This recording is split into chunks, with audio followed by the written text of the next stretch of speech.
क्या तुम्हें पता है कि चेंजुन के बंदर कितने खतरनाक और पागल जैसे थे? लोग कहते थे कि वो इंसान का दिमाग खाना पसंद करते हैं, इंसान की खाल पहनते हैं और खासकर की खोपड़ी उन्हें बहुत पसंद होती है। इसलिए वो गांव के किनारे छिपकर बैठते थे और किसी अकेले रोते हुए का इंतजार करते थे ताकि उसे शिकार बना सकें। जब मैं छोटा था, मेरे दादा गांव में बंदरों के राजा के नाम से मशहूर थे। उनके पास दर्जनों बंदर थे और सब उनके इशारे पर चलते थे। एक दिन चेन शान एक दुबला पतला सफेद बंदर लेकर आया। उसके शरीर पर उलझे हुए बाल थे और वो बहुत कमजोर लग रहा था। मेरे दादा ने हंसते हुए कहा, ये बंदर तो बहुत कमजोर है, 2-3 दिन भूखा रहेगा तो खुद ही सीधा हो जाएगा। इसे वापस ले जाओ, मेरे पास इसे ट्रेन करने का टाइम नहीं है। चेन शान ने भौहें चढ़ाकर कहा, चाचा आप इसे छोटा मत समझो, ये बहुत चालाक है। रात को ये आंगन में जोर जोर से चिल्लाता है, मुझे बाहर बुलाता है और जब मैं बाहर आता हूँ तो ये चुपके से घर में घुस जाता है और बिस्तर पर रखे नए जन्मे बिल्ली के बच्चों को खा जाता है। मेरे दादा ने ध्यान से पिंजरे में बैठे उस सफेद बंदर को देखा। सफेद बंदर लोहे की सलाखों को पकड़े हुए था और उसकी आंखों में बड़ी बेचारी सी नजर थी। उसके शरीर पर कई घाव थे जो साफ दिखा रहे थे कि दूसरे बंदरों ने उसे काटा था। दादा ने बीड़ी का कश लेते हुए कहा, पहले पिंजरा खोलो, इसे बाहर निकालो। चेन शान घबरा गया। उसने कहा, चाचा मत खोलो, मैंने इसे कई साल पाला है पर यह कभी मेरा नहीं हुआ। कई बार इसने मुझे खरोंच दिया, एक बार तो ये मेरे गले पर काटने ही वाला था। इसके दांत बहुत तेज हैं। दादा ने पूछा, इसे लाए कहाँ से थे? चेन शान बोला, कस्बे से खरीदा था, तब ये 3-4 महीने का था। पिंजरे में 7-8 बंदर थे, बस यही एक मुझे हाथ हिलाकर बुला रहा था, बेचारी सी नजरों से देख रहा था। मुझे दया आ गई तो मैंने इसे खरीद लिया, अगर नहीं खरीदता तो इसका दिमाग निकालकर बेच देते। दादा हंस पड़े। उन्होंने कहा, तो बात समझ में आई, तू इसका पहला मालिक नहीं है और ये तुझे अपना मालिक मानता भी नहीं है। चेन शान हैरान रह गया, ऐसा कैसे? ये तो जन्म से ही पिंजरे में पला है। दादा ने आंखें सिकोड़कर पिंजरा खोल दिया और सफेद बंदर को बाहर खींच लिया। जैसे ही वो बाहर आया, आंगन के बाकी बंदर जोर जोर से चिल्लाने लगे। सफेद बंदर सिर झुकाकर आंखें ऊपर करके बाकी बंदरों को देख रहा था। दादा ने गुस्से में कहा, चुप हो जाओ सब, और सारे बंदर सच में चुप हो गए। दादा ने सफेद बंदर का मुंह खोलकर उसके दांत देखे, फिर उसके पंजे देखे। चेन शान बोला, चाचा क्या कर रहे हो, काट लेगा। दादा हंसते हुए बोले, ये कोई साधारण बंदर नहीं है, ये भूत बंदर है। भूत बंदर 5 साल में बड़ा होता है, अभी ये बच्चा है, जब बड़ा होगा तो जंगली सुअर जितना बड़ा होगा। जिसने इसे पहले पाला था उसे पता चल गया होगा कि ये भूत बंदर है, इसलिए इसे बेच दिया। चेन शान बोला, भूत बंदर मतलब? दादा बोले, शरीर जंगली सुअर जितना, दिमाग इंसान जितना, बहुत चालाक, बड़ा होकर जाल बना सकता है, भेड़िए पकड़ सकता है और इंसानों की आवाज भी सीख सकता है, लेकिन बोलना सीखना बहुत कम को आता है। चेन शान डर गया, अगर इतना खतरनाक है तो इसे मार देते हैं। जैसे ही उसने ये कहा, सफेद बंदर ने उसकी तरफ ऐसे देखा जैसे उसकी बात समझ गया हो।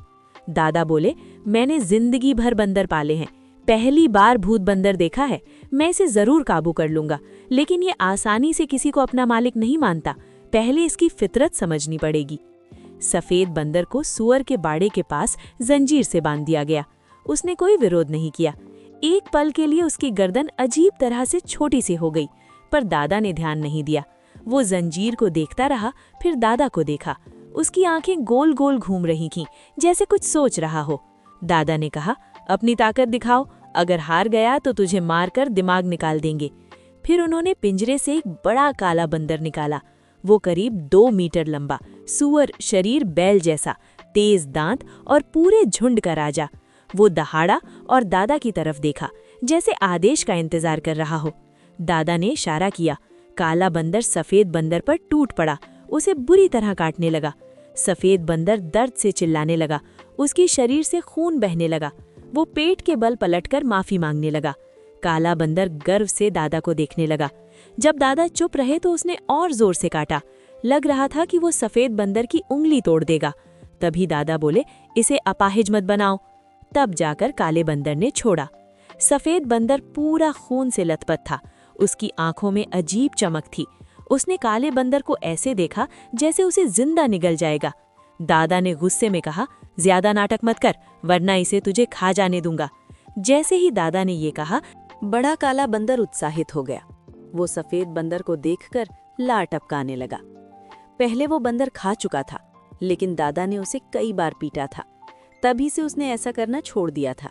सफेद बंदर बेचारी सी शक्ल बनाकर दादा को देखने लगा, जैसे दया मांग रहा हो। दादा नाराज होकर बोले, अब भी नाटक कर रहा है, देखता हूं कब तक करेगा। दादा ने इशारा किया और बड़ा काला बंदर फिर झपट पड़ा। वो अपने तेज पंजों से सफेद बंदर को बुरी तरह घायल करने लगा। सफेद बंदर दर्द से चीखने लगा। तभी मैं पूर्वी कमरे से बाहर आया और गुस्से में कहा, बस करो। सफेद बंदर चीखते हुए दादा को देख रहा था, जैसे उन्हें ध्यान से परख रहा हो। दादा झुंझलाकर बोले, ये बंदर इतना डरपोक क्यों है? मैंने कहा, छोड़िए, चलिए यहाँ से। दादा मन मारकर बाहर चले गए और आंगन का दरवाजा बंद कर दिया। हम लोग चेन लाओ सान के घर चले गए। शाम ढलने तक वापस लौटे। जैसे ही आंगन में दाखिल हुए, देखा बड़ा काला बंदर गायब है। उसका पिंजड़ा खुला हुआ था, लेकिन पिंजरे पर तोड़फोड़ का कोई निशान नहीं था। दादा बोले, मैंने तो ताला लगाया था, ये कैसे खुल गया? ताला नीचे लटक रहा था और उसमें चाबी भी लगी हुई थी। मैंने कहा, मैंने खुद ताला लगाया था, चाबी तो मैंने पूर्वी कमरे की खिड़की पर रखी थी। दादा ने ध्यान नहीं दिया, लेकिन खिड़की के नीचे बर्फ में एक लंबी बांस की छड़ी पड़ी थी, जिसके सिरे पर हुक लगा था। मैंने कहा, लगता है कोई आंगन में आया और बंदर चुरा ले गया। दादा बोले, नामुमकिन, इतना खतरनाक बंदर कौन चुराएगा? अगर चोरी करनी थी तो बाकी बंदर क्यों नहीं ले गए? मैंने कहा, हो सकता है उसे बेहोश कर दिया हो। दादा ने लंबी सांस ली।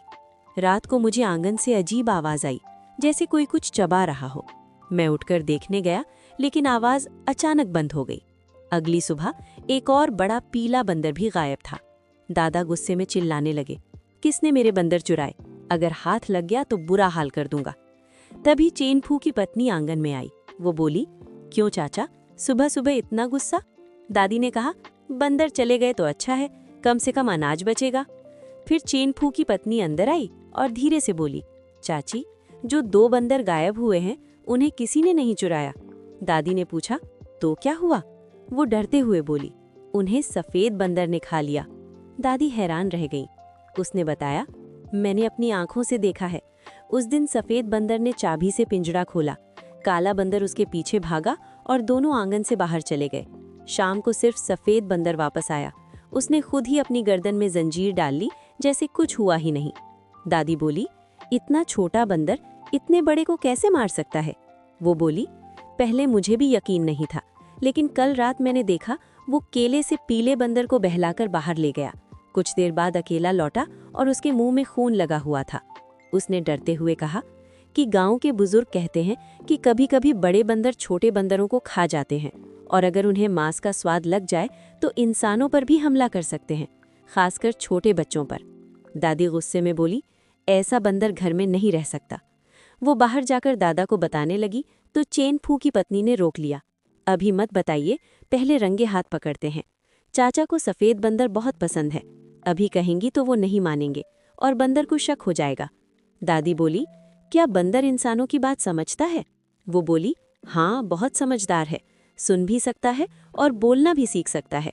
उसने एक डरावनी घटना सुनाई। किसी बच्चे को बंदर ने पीछे से हमला कर घायल कर दिया था।